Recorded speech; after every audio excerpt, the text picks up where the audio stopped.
Hello friends, welcome back to my channel Riddhi makeover. मैं हूं आपकी होस्ट रितु आर्या, जहां पे हम बात करते हैं मेकअप और ब्यूटी की एवरी वेडनेसडे एंड सैटरडे। अगर आप मेरे चैनल पे न्यू हैं तो चैनल को सब्सक्राइब कर लीजिए, क्योंकि मेरे चैनल पे आपको मिलता रहेगा ब्यूटी और मेकअप से रिलेटेड कंटेंट।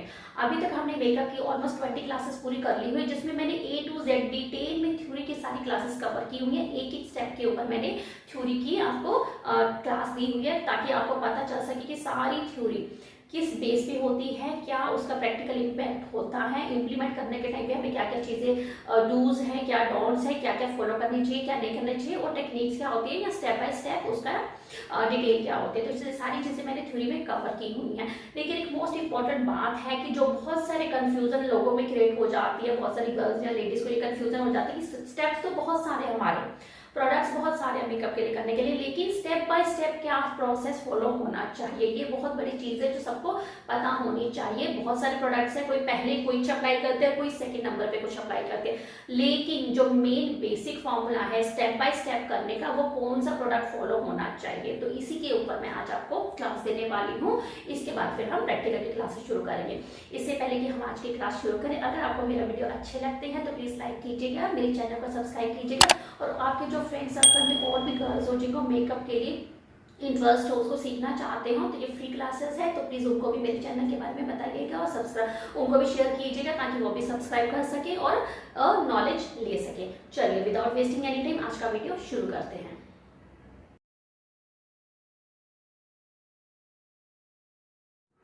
चलिए आज का वीडियो शुरू करते हैं। जैसे कि मैंने आपको इंट्रो में बताया कि आज का मेकअप हमारा स्टेप्स के ऊपर होने वाला है, तो मैं आज आपको ये सारी डिटेल बताने वाली हूँ कि मेकअप करते हुए कौन कौन से स्टेप्स फॉलो करने चाहिए, कौन सा प्रोडक्ट पहले आता है, कौन सा प्रोडक्ट बाद में आता है, स्टेप बाय स्टेप हमको क्या क्या करना चाहिए। तो उसी पे मैंने आपके लिए सबसे पहले ये 12 स्टेप्स लिखे हुए हैं, जो कि एक बेस बनाने के लिए जरूरी होते हैं। स्किन प्रेप से लेकर हमारे बेस लगाने तक के ये सारे स्टेप्स हैं, वन बाय वन मैंने आपको लिखे हुए हैं, और इन सभी स्टेप्स के ऊपर मैंने आपके लिए डिटेल में थ्योरी भी क्लासेस दी हुई है। अगर आपने अभी तक वो क्लासेस नहीं देखी है तो मैंने सारे लिंक डिस्क्रिप्शन बॉक्स में दिए हुए हैं, उनको जरूर देखिएगा, क्योंकि इन जितने भी टॉपिक मैंने लिखे हुए हैं, जितने भी स्टेप्स हमारे मेकअप में फॉलो होंगे, इन सब के ऊपर मैंने डिटेल में थ्योरी की क्लासेस दी हुई हैं। चलिए स्टार्ट करते हैं। सबसे पहला स्टेप हमारा मेकअप करने के लिए, सपोज हम एक ब्राइडल का कॉन्सेप्ट लेके माइंड में चलते हैं। आज हम ब्राइडल के बारे में नॉलेज लेने वाले हैं कि जब हम किसी ब्राइडल के ऊपर मेकअप करते हैं तो क्या स्टेप्स फॉलो होने चाहिए। वैसे ये सारे स्टेप्स आप अपने ऊपर भी यूज कर सकते हैं या पार्टी मेकअप के लिए भी यूज होते हैं। हम एक फोकस लेके चलते हैं कि ब्राइडल के लिए अगर हम कर रहे हैं तो क्या क्या स्टेप्स फॉलो होने चाहिए। तो सबसे पहले होना चाहिए पहला step cleansing. Cleansing is the most important part, क्योंकि कोई भी क्लाइंट आपके पास आता है वो नो डाउट अपना फेस क्लीन करके ही आता है, लेकिन थ्रू आउट द टाइम वो अपने घर से आपके सेंटर तक आता है, आपके सैलून तक आता है, आपके स्टूडियो तक आता है। रास्ते में बहुत पोल्यूशन होता है, हवा होती है, धूप होता है, ह्यूमिड होता है, वेदर ऐसा होता है कि आपकी स्किन पे पोल्यूशन आ ही जाता है। आपको चाहिए कि आप अपने क्लाइंट की स्किन को दोबारा से अच्छे से क्लीन करें। क्लीन करने के लिए आपको आप क्लींजिंग फेस वॉश भी ले सकते हो, क्लींजिंग मिल्क भी ले सकते हो, या क्लींजिंग वाइट से भी क्लीन कर सकते हो। वैसे इनकी प्रोडक्ट्स की नॉलेज भी मैं आपको अगले वीडियो में दूंगी कि अगर क्लींजिंग करनी है तो कौन कौन से प्रोडक्ट से क्लींजिंग कर सकते हो, तो वो सारी डिटेल में आपको अगले वीडियो में जरूर बताऊंगी, जिसमें आपको प्रोडक्ट नॉलेज हो जाएगी कि कौन कौन से ब्रांड्स के प्रोडक्ट हमें यूज करने चाहिए या कौन कौन सी ऑप्शन हमारे पास होती है। तो सबसे पहले इसको क्लींजिंग करना चाहिए। जब आपके क्लाइंट का फेस क्लीन हो गया, उसके बाद फिर आपको अपने क्लाइंट को चेक करना है कि उनकी स्किन पे ओपन पोर्स है या नहीं है, या उनकी स्किन नॉर्मल है, या उनकी स्किन ऑयली है, या उनकी स्किन बहुत ड्राई है। तो उस हिसाब से आपको अपनी स्किन के लिए चूज करना है उनके लिए टोनर। टोनिंग करना बहुत ही इंपॉर्टेंट है, क्योंकि अगर क्लाइंट के स्किन के पोर्स ओपन है तो टोनिंग से पोर्स क्लोज हो जाते हैं, मिनिमाइज हो जाते हैं, एक अच्छा बेस तैयार करने के लिए हमारी स्किन प्रेप हो जाती है। और अगर उनकी स्किन पे एक्ने पिंपल्स भी हैं तो भी हमारी स्किन में से बहुत ऑयल निकलता है, तो उसको भी रिड्यूस करने के लिए ऑयली स्किन के हिसाब से जो टोनर्स आते हैं वो यूज करने चाहिए, ताकि वो एक्स्ट्रा ऑयल को सोख सके और आपकी स्किन ज्यादा ऑयल प्रोड्यूस ना कर सके। तो और मिनिमाइजर भी आते हैं टोनर, और ऑयल कंट्रोल भी आती है, और नॉर्मल स्किन या हाइड्रेशन स्किन वाले भी आते हैं। अगर कोई भी टोनर आपके पास ना हो तो क्या यूज करना चाहिए वो भी मैं आपको प्रोडक्ट नॉलेज में बताऊंगी, फिर भी मैं बता देती हूँ आप अपने लिए रोज वाटर भी ऑप्शन में रख सकती हो। इसके बाद आता है मॉइस्चराइजिंग। जब आपने क्लींजिंग और टोनिंग कर लिया तो तीसरा स्टेप आपका हमेशा होना चाहिए मॉइस्चराइजिंग का। क्योंकि आपने क्लीन कर लिया तो थोड़ा सा हाइड्रेशन लेवल खत्म हो गया स्किन का। उसके बाद हमने टोन करके पोर्स को मिनिमाइज कर लिया या फिर ऑयल कंट्रोल कर लिया, 2 स्टेप फॉलो कर लिए। तो तीसरे स्टेप में आपको आपकी क्लाइंट की स्किन को मॉइस्चराइज करना है ताकि वो हाइड्रेट हो सके। जो क्लींजिंग करने से हाइड्रेशन खत्म हुआ है वो दोबारा से हमें उसकी स्किन पे डालना है, तो मॉइस्चराइज कीजिए उनकी स्किन को। तो third step always should be moisturiser. इसके बाद सीरम, अगर आपके क्लाइंट की स्किन एक्स्ट्रा डिहाइड्रेट है या एक्स्ट्रा ड्राई है या हमेशा ही ड्राई रहती है तो सीरम आपको जरूर यूज करना चाहिए। कौन सा करना चाहिए मैं अगले वीडियो में बताऊंगी प्रोडक्ट नॉलेज में, लेकिन सीरम जरूर यूज करना चाहिए। अगर स्किन ज्यादा ड्राई नहीं भी है तब भी सीरम जरूर यूज करना चाहिए, क्योंकि हमें मेकअप करना है, बहुत सारे पाउडर्स की, फाउंडेशन की, कंसीलर, करेक्टर की लेयर्स लगनी है। तो जितना ज्यादा हम स्किन को हाइड्रेट रखेंगे उतना ही प्रोडक्ट अच्छे से ब्लेंड होगा। तो अगले स्टेप में आपको सीरम हमेशा ही अपने क्लाइंट की स्किन के लिए यूज करना ही है। इसके बाद अगला स्टेप आप हमेशा फॉलो कीजिए प्राइमर। नंबर 5 पे मैंने रखा है प्राइमर, क्योंकि अब हमारा स्किन प्रेप हो चुका हुआ है। यहाँ तक क्लींजिंग, टोनिंग, मॉइस्चराइजिंग, सीरम, ये सारे स्टेप्स है हमारे स्किन प्रेप के लिए। हमने स्किन प्रेप कर ली है, अब हमें अपना प्रोसेस शुरू करना है फाउंडेशन लगाने का, करेक्ट करने का, कंसील करने का। तो उन सबसे पहले क्या होना चाहिए, हमें अपनी स्किन को प्रोटेक्ट करने के लिए एक ऐसी चीज लगानी है, ऐसा प्रोडक्ट लगाना है कि जो जितने भी पाउडर्स हम, जितने भी प्रोडक्ट हम स्किन पे लगाने वाले वो स्किन की अंदर की लेयर तक ना जाए और हमारी स्किन को कोई हार्म ना करे। तो उसके लिए सबसे पहले लगाते हैं नंबर 5 पे प्राइमर। प्राइमर हमारी स्किन के ऊपर एक ऐसी शील्ड बना देता है, इसको प्रोटेक्ट करता है ताकि उसके बाद हम जितने भी प्रोडक्ट्स अपनी स्किन पे लगाएंगे वो आपकी स्किन के अंदर नहीं अब्सॉर्ब होंगे और आपकी स्किन हमेशा सेफ रहेगी। और प्राइमर आपकी स्किन को एक एक्स्ट्रा लेवल का हाइड्रेशन भी देता है, थोड़ा सा शाइनी और ड्यूई भी बना के रखता है। जितने ज्यादा प्रोडक्ट आप हाइड्रेटिंग से रिलेटेड लगाओगे उतना ही आपका मेकअप अच्छा ग्लोई, ड्यूई और सही बनेगा बेस उसका। उसके बाद जब हमने अपना स्किन को सारा प्रेप कर लिया और प्राइम भी कर लिया, नाउ द फाइनल स्टेप हमारा जो उसके बाद आने वाला जो हमारा इनिशियल स्टेप होता है करेक्टर। उसके बाद हमें सबसे पहले प्राइमर तक तो हमने अपनी स्किन को सेट किया एक तरह से। अब हमारा मेकअप का असली पार्ट आता है जिसमें हमें सबसे पहले करना होता है करेक्टर। करेक्टर क्यों यूज होता है मैंने आपको थ्योरी में बताया था, अपने स्किन के अनइवन टेक्सचर को कंट्रोल करने के लिए, हाइड करने के लिए हमें करेक्टर यूज करना होता है। जैसे हमारी स्किन पे डार्क सर्कल्स है, पिगमेंटेशन है, पैची स्किन है, अनइवन स्किन है, इनमें से कोई भी कंसर्न है तो जितने भी कंसर्न है आपकी स्किन के उसको आपको हाइड करने के लिए, कंट्रोल करने के लिए, अपनी स्किन के बराबर लाने के लिए आपको करेक्टर यूज करना पड़ता है। कौन कौन से करेक्टर होते हैं ये मैंने थ्योरी में दिए बताया हुआ आपको, नहीं आपने वीडियो देखा हो तो लिंक डिस्क्रिप्शन में है, पूरा डिटेल में देखिएगा। आज मैं सिर्फ प्रोडक्ट नॉलेज ही दे रही हूँ कि स्टेप कौन से होने चाहिए। तो अगला स्टेप है हमारा करेक्टर। आपने जब अपनी स्किन को करेक्ट कर लिया, जहां पे डार्क सर्कल है, पिगमेंटेशन है, आपने उसको करेक्ट कर लिया, उसके बाद फिर आपको अगला स्टेप आता है नंबर 7 पे कंसीलर। अब हमने करेक्ट कर लिया, अपनी स्किन के कंसर्न एरिया को छुपा लिया, लेकिन उसको नॉर्मल स्किन के बराबर लाने के लिए, न्यूट्रल करने के लिए हमें कंसीलर की जरूरत पड़ती है, क्योंकि हमारा कलर सपोज हमने ऑरेंज करेक्टर किया, हमारी नॉर्मल स्किन ऑरेंज नहीं होती है, हमारी नॉर्मल स्किन मीडियम टोन हो सकती है, लाइट हो सकती है या डार्क हो सकती है। तो उस ऑरेंज करेक्टर को या ग्रीन करेक्टर को, जो भी हम करेक्टर यूज करते हैं, उस नॉर्मल स्किन के बराबर लाने के लिए हमें अपनी स्किन को न्यूट्रलाइज करना पड़ता है। वो हम करते हैं एक न्यूट्रलाइजिंग शेड से जो कंसीलर्स में अवेलेबल होते हैं। तो उसके बाद करेक्टर के बाद आपको अगला स्टेप मेकअप में यूज करना है कंसीलर। जहां जहां पे करेक्टर किया हुआ है आपने उसी जगह पे आपको कंसील करना है ताकि आपका स्किन का शेड नॉर्मल स्किन के बराबर आ सके।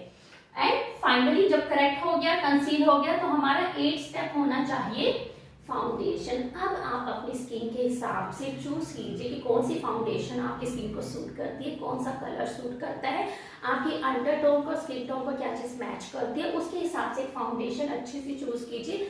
और करेक्ट कंसील होने के बाद अपने पूरे फेस पे इक्वल अमाउंट में अप्लाई कीजिए। That is the main crucial part कि अगर आपने फाउंडेशन अच्छे से ब्लेंड करना सीख लिया करेक्टर कंसीलर के ऊपर, आपका पूरा बेस हमेशा अच्छे से टिका रहेगा और लॉन्ग लास्टिंग रहेगा। So this is the very important part कि फाउंडेशन आपका अच्छे से ब्लेंड होना चाहिए और अच्छे से सही शेड ही चूज करना चाहिए। इसके बाद नंबर 9 पे मैंने रखा हुआ है कॉन्टूरिंग। जब हमारे फेस का बेस सेट हो गया, फाउंडेशन लग गया, गाइस अब हमारा फेस एक तरह से सेट हो गया है, न्यूट्रलाइज हो चुका हुआ है, क्लीन लुक आ गई हुई है, अनइवन टेक्सचर खत्म हो चुका हुआ है, एक ब्लैंक कैनवस की तरह हो गया। अब हमने अपने फीचर्स को इनहेंस करना है। अब वो कैसे करेंगे? कंटूरिंग से। इसलिए मैं बता रही हूँ कि ये जितने भी स्टेप्स हैं मैंने सारे थ्योरी में डिटेल में आपको समझाए हुए हैं। अगर आपने कोई भी वीडियो मिस किया हुआ है तो मैं लिंक सारे डिस्क्रिप्शन में देती हूँ। अपनी सारी क्लासेस के मैंने लिंक डिस्क्रिप्शन में दिए हुए हैं, उनको जरूर देखिएगा। कम से कम हर वीडियो को एक एक बार जरूर देखो ताकि आपको पता चल सके कि फाउंडेशन क्या है, कंटूरिंग क्या है, हाईलाइटिंग क्या है और क्यों करते हैं, why we need to do all these steps, why we need to follow all the routines and these steps. तो आपको पता चल जाएगा। इन्हीं सारे स्टेप्स को फॉलो करने के बाद ही हमारा मेकअप ग्लो करता है और लॉन्ग लास्टिंग बना रहता है।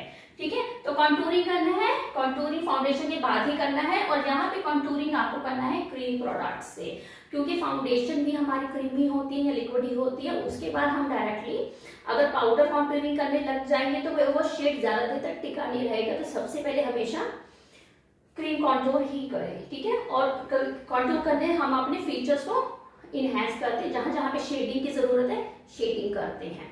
उसके बाद आता है हाइलाइटर। अब हमने कॉन्टूर करके शेडिंग कर लिया, अपने फीचर्स को डिफाइन कर लिया, कहाँ पे हमें पतला दिखाना है, कहाँ पे मोटा। अब हाइलाइटर मींस हाईलाइट करना किसी चीज को। तो कॉन्टूरिंग के बाद हमारा अगला स्टेप आएगा highlighter. That is also has to be done with the cream product first. पहले जितने भी सारे स्टेप्स हैं क्रीम प्रोडक्ट से ही करने हैं, character, concealer, foundation, contouring, highlighter, brush. तो ये सारे स्टेप आपको पहले क्रीम प्रोडक्ट से ही करने, क्रीम या लिक्विड प्रोडक्ट से ही करने हैं। हाईलाइट कर लीजिए जहां जहां पे आपके फेस को जरूरत है, नोज हो गया, अंडर आईज हो गया, फोरहेड हो गया, लिप्स हो गया, जहां जहां पे भी जरूरत है आप हाईलाइट कर लीजिए क्रीम प्रोडक्ट से। हाइलाइटर के लिए कुछ लोग कंसीलर भी यूज कर लेते हैं। कंसीलर भी दोनों तरह के आते हैं, कंसील करने के लिए भी आते हैं और हाईलाइट के लिए भी आते हैं। इसके बाद अगला स्टेप है हमारा 11वें नंबर पे ब्लश करना। अब हमने अपने फेस को शेडिंग दे दिया, हाईलाइट दे दिया, जहां पे छुपाना था छुपा लिया, जहां पे उभारना था उभार लिया। अब आते एक नेचुरल ह्यू देने की, कि हमारी स्किन कितनी ह्यू है, कितना उसमें लालिमा है या ब्राइटनेस है, कितना वो ग्लो करती है। ग्लो इफेक्ट किससे आता है, थोड़ा सा ह्यू देने से। वो रेड कलर हो सकता है, पीच कलर हो सकता है, पिंक हो सकता है, किसी भी तरह का आप ब्लश ले सकते हो। स्टार्टिंग में ब्राइडल के लिए क्रीम ब्लश यूज कीजिए और उसके बाद इन तीनों स्टेप्स को पहले क्रीम से कीजिए, बाद में इनको आप पाउडर से कीजिए। पाउडर हाइलाइटर भी आते हैं, पाउडर कॉन्टूरिंग भी आते हैं, पाउडर ब्लश भी आते हैं।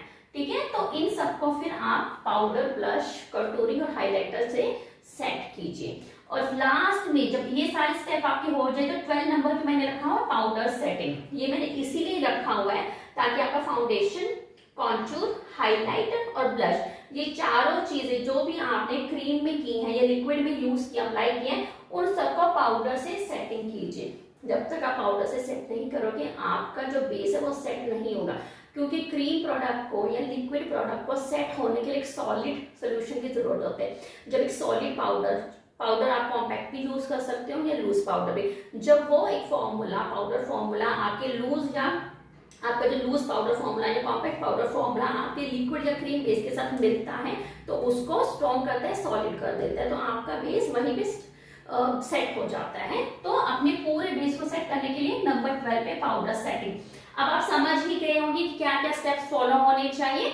ये अभी बेसिक स्टेप मैंने बताया, इसके आगे और भी कई स्टेप्स हैं वो भी बताती हूँ। यहाँ तक जब आपने अपने फेस को सेट कर लिया है तो अपने फेस को 1-2 मिनट के लिए छोड़ दीजिए ताकि ये सारे प्रोडक्ट्स स्किन में ब्लेंड होने लगे और अपना टाइम ले। चाहे 1 मिनट लगे, चाहे 2 मिनट लगे, 2-3 मिनट तक फेस को छोड़ दीजिए, उसको सेट होने दीजिए। अब मैं आपको बता देती हूँ, जब आपने अपना पूरा बेस सेट कर लिया, पाउडर से सेटिंग कर लिया उसको, उसके बाद अगला स्टेप क्या होना चाहिए। उसके बाद आपका नंबर 13 स्टेप होना चाहिए मेकअप फिक्सर या सेटिंग स्प्रे से आपने अपने पूरे बेस को जितना भी लगा लिया हुआ है उसको थोड़ा सा स्प्रे कर लीजिए ताकि वो थोड़ा सा और सेट हो सके और उसमें एक ड्यूई और ग्लोई फिनिश आ सके। मेकअप फिक्सर या सेटिंग स्प्रे आप यूज कर सकते हैं, दोनों में से कोई भी प्रोडक्ट ले सकते हैं। ये आपका 13 स्टेप और इवन आई वुड से कि हर थोड़े स्टेप्स के बाद जैसे आपने फाउंडेशन लगाया थोड़ा सा स्प्रे कर लीजिए सेटिंग, करेक्टर कंसीलर किया थोड़ा सा सेटिंग स्प्रे कर लीजिए। आपने अपना पूरे मेकअप में आप थोड़ी देर के बाद सेटिंग स्प्रे से अपने फेस को सेट करते रहिए। और सबसे लास्ट स्टेप भी यही है आपका कि आपने पूरा मेकअप होने के बाद भी उसको सेट करना है। फिलहाल 13 नंबर पे आपका सेटिंग है, चाहे आप मेकअप फिक्सर से कीजिए या फिर सेटिंग स्प्रे से कीजिए। नंबर 14 पे अब हम स्टार्ट करेंगे आई मेकअप। आई मेकअप में आपका पहला स्टेप होना चाहिए आई बेस। किसी भी कंसीलर से आप अपने आई बेस को लगा सकते हैं, आई बेस अलग से भी आते हैं शेड्स, आप ले सकते हो या फाउंडेशन को भी यूज कर सकते हो, थोड़ा सा थिक होना चाहिए, आई बेस के लिए यूज कर सकते हो। 15 पे आपका आता है आई शेडो। आप अपनी ड्रेस के हिसाब से कोई भी आई शेडो चूज कीजिए, उससे आपका मेकअप मैच होना चाहिए या उसको कॉम्प्लीमेंट करना चाहिए। नंबर 15 पे हमारा आई शेडो हो गया। आई मेकअप में ही आपके ये सारे स्टेप्स हैं, this is for the eyes only, ठीक है। एक आपका आई बेस होना चाहिए, उसके बाद आपका आई शेडो होना चाहिए। अगला स्टेप आपको अपनी आईब्रोज को इनहेंस करना है, आईब्रो का मेकअप करना है आपका। इसके बाद आपका आईब्रोज होना चाहिए, उसमें आपका एक और स्टेप आता है काजल लगाना, लाइनर और मस्कारा। ये सारे आई मेकअप के स्टेप्स हैं। उसके बाद आता है आपका लिप मेकअप। ऐसा नहीं है कि लिप मेकअप बहुत आसानी से हो जाता, तो उसमें भी आपको कुछ स्टेप फॉलो करने चाहिए। सबसे पहले आपको आपके क्लाइंट्स के लिप को थोड़ा सा स्क्रब करना चाहिए, क्योंकि बहुत सारे क्लाइंट्स की जो स्किन होती है लिप्स की वो थोड़ी सी ड्राई होती है, तो उसको थोड़ा सा स्क्रब कीजिए। उसके बाद 21 नंबर पे बाम लगाइए। बाम से थोड़ा सा 1 मिनट के लिए मसाज कीजिए, ताकि उनकी लिप्स भी हाइड्रेट हो सके। जैसे हमने अपनी पूरी स्किन को हाइड्रेट किया है, हमें अपने लिप्स को भी हाइड्रेट करना है। तो स्क्रब करने के बाद उसको हाइड्रेट कर दीजिए। बेशक ये दो जो स्टेप हैं आपके, ये जब आप पूरे फेस की क्लींजिंग टॉनिक कर रहे हो उसी टाइम कर लीजिए, ठीक है। क्योंकि पूरा फेस क्लींजिंग हो रही है, टॉनिक हो रही है, स्क्रब हो रहा है, उसी टाइम पे आप अपने लिप्स को और भी स्क्रब कर लीजिए, हाथ हाथ क्लीन कर लीजिए, स्क्रब कर लीजिए और बाम लगा के मॉइस्चराइजर लगा के छोड़ दीजिए। वैसे मैंने ये लिप्स में लिखे हुए हैं स्टेप्स, आप इसको उस टाइम पे भी नंबर 1 और 2 के साथ ही फॉलो कर सकते हो। इसके बाद लिप्स पे भी आप प्राइमर लगाए, लिप्स का भी प्राइमर आता है। लिप का जो प्राइमर आता है वो इसको अच्छा सा बेस देता है, प्राइम करता है, इससे आपके लिप्स थोड़े से प्लम्प अप भी लगेंगे और प्राइमर एक अच्छे से ड्यूई और शाइनी फिनिश भी देगा, आपकी लिपस्टिक को ड्राई नहीं होने देगा। इसके साथ साथ आप प्राइमर के साथ साथ लिपस्टिक बेस भी यूज कर सकते हो। कुछ लोग प्राइमर यूज करते हैं, कुछ लोग लिपस्टिक बेस भी यूज करते हैं। लिपस्टिक के भी बेस आते हैं, क्योंकि किसी किसी की लिपस्टिक थोड़े से डार्क, लिप जो होते हैं वो डार्क होते हैं, ब्लैक कलर के होते हैं, बहुत ज्यादा डार्क ब्राउन कलर के होते हैं, तो पिंक इफेक्ट उसके ऊपर नहीं आता। या रेड कलर भी लगाएंगे या पीच कलर लगाएंगे तो इतना खिल के नहीं आता। तो उनको हमेशा लिपस्टिक बेस यूज करना चाहिए। जैसे हम पूरे फेस पे फाउंडेशन लगाते हैं, बेस लगाते हैं, उसी तरह से लिपस्टिक पे भी अपनी फाउंडेशन या कंसीलर का कोई एक शेड चूज कीजिए, उसको लगा सकते हो एज ए बेस भी। तो ये दोनों स्टेप भी आप फॉलो कर सकते हो। दोनों में से आप ऑप्शन है, आप प्राइम भी कर सकते हो या बेस भी लगा सकते हो। इसके बाद अगला स्टेप है कि आपको लिपस्टिक लगाने से पहले अपने लिप्स को डिफाइन करना है। आउटलाइन कीजिए, इनलाइन कीजिए। लिप्स बहुत बड़े हैं तो लाइन अंदर की तरफ कीजिए, लिप्स छोटे हैं बड़ा दिखाना है तो लाइन बाहर की तरफ कीजिए। तो हमेशा लिपस्टिक आउटलाइन करके ही लगाइए, लाइनिंग बना के ही लगाइए। उसके बाद फाइनल स्टेप है आपका लिपस्टिक को फिल करना। अपने पूरे लिप्स की जब आपने आउटलाइन कर ली या इनलाइन कर लिया, आप अपने लिप्स को लिपस्टिक के शेड से जो भी आपको पसंद हो फिल कर लीजिए। तो ये सारे स्टेप्स हैं आपके पूरा मेकअप, स्टेप 1 से लेके स्टेप लास्ट तक मैंने आपको बताया। ऑलमोस्ट हमारे 25 स्टेप्स हो चुके हैं। जब ये सारे स्टेप्स फॉलो हो जाए तो लास्ट में फिर से एक बार मेकअप फिक्सर या सेटिंग स्प्रे से अपने फेस को सेट कर लीजिए। जितने भी स्टेप्स आप फॉलो करते जाएंगे सबके बाद आपको मेकअप फिक्सर या सेटिंग स्प्रे यूज करना चाहिए। जितना आप करोगे उतना ही आपका मेकअप ज्यादा अच्छे से लॉन्ग लास्टिंग होगा, टिका रहेगा। ये सारे स्टेप एक परफेक्ट ब्राइडल मेकअप के लिए या नॉर्मल मेकअप के लिए जरूर फॉलो होने चाहिए। इनमें से कुछ स्टेप्स आप स्किप कर सकते हो अगर आप सिर्फ सेल्फ मेकअप कर सकते हो, just a normal party makeup है। लेकिन अगर ब्राइडल मेकअप है तो आपको ये सारे के सारे स्टेप्स जरूर फॉलो करने चाहिए, तभी आप अच्छी लुक क्लाइंट को दे पाएंगे, एक ऐसा मेकअप को प्रोवाइड कर पाएंगे जो लॉन्ग लास्टिंग होगा, ड्यूई और ग्लोई इफेक्ट देगा और केकी और फ्लेकी भी नहीं होगा।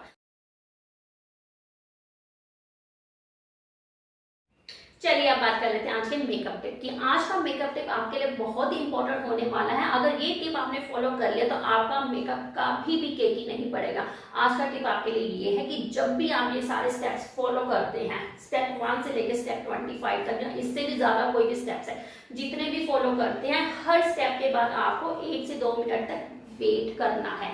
ये वेट क्यों करना है? क्योंकि कोई भी प्रोडक्ट जो है हमारी स्किन पे हम लगा रहे हैं उसको स्किन के ऊपर इफेक्ट लाने में 1 से 2 मिनट लगते हैं, ब्लेंड होने में, सेट होने में, एप्लीकेशन में, उसको मर्ज होने में 1 से 2 मिनट लग जाते हैं।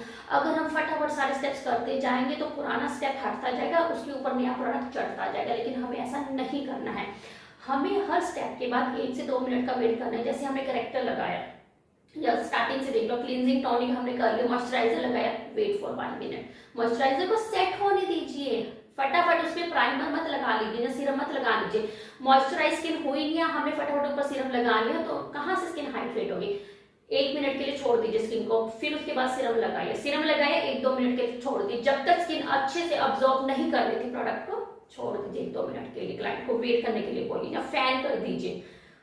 अगले प्रोडक्ट के साथ पुराने प्रोडक्ट को स्वाइप मत कीजिए। इसी तरह से करेक्टर लगाया, वेट फॉर 1-2 मिनट्स, कंसील कर दिया, वेट कीजिए, उसका ड्राई होने का वेट कीजिए, सेट होने का वेट कीजिए। उसके बाद फाउंडेशन लगाए, देन अगेन वेट फॉर 1 और 2 मिनट्स।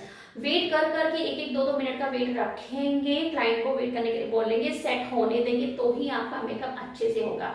बहुत सारे लोग कहते हैं हम सारे प्रोडक्ट्स लगाते हैं, सब कुछ करते हैं, लेकिन फिर भी मेकअप में कुछ गड़बड़ हो जाती है। वही यही गड़बड़ होती है वो कि हम फटाफट लगाते जाते हैं, प्रोडक्ट्स को स्किन में अब्जॉर्ब होने का टाइम ही नहीं देते, ब्लेंड और सेट होने का टाइम ही नहीं देते। ये ट्रिक फॉलो कीजिए, आपका मेकअप कभी भी खराब नहीं होगा। और हमेशा यूज कीजिए सेटिंग स्प्रे और मेकअप फिक्सर, मेकअप को लॉन्ग लास्टिंग बनाना है। आपको मेरा आज का वीडियो अच्छा लगा होगा। अगर आपको अच्छा लगा है तो मेरे चैनल को सब्सक्राइब कीजिए, लाइक कीजिए और वीडियो को और लोगों तक भी शेयर कीजिए जिनको भी मेकअप सीखने में इंटरेस्ट है।